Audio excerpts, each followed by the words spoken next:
honest lang po, honest lang. First time ko po talagang nakipag-kiss-sin sa, hindi ko po partner. First time po yun.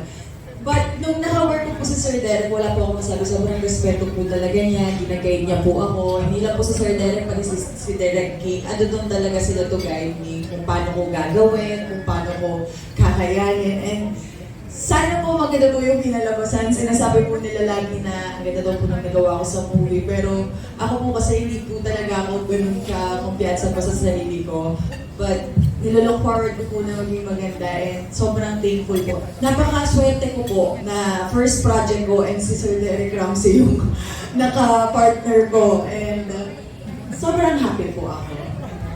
So yung character po ni Loretta, hindi po yun, ang layo po nun sa Zainab eh. So kailangan po makita yung expression ni Loretta doon habang ginagawa yun. So yun po talaga yung pinaka-unang tinatapos sa isip ko habang ginagawa yung eksena yun. Kaya medyo naloma ako.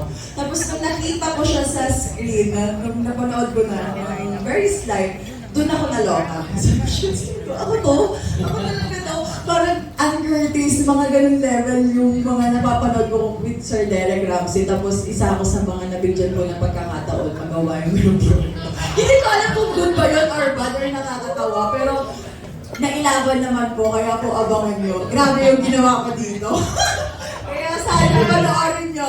Nilaban ko to, kaya ilaban nyo to. Ayan si Derek. Derek.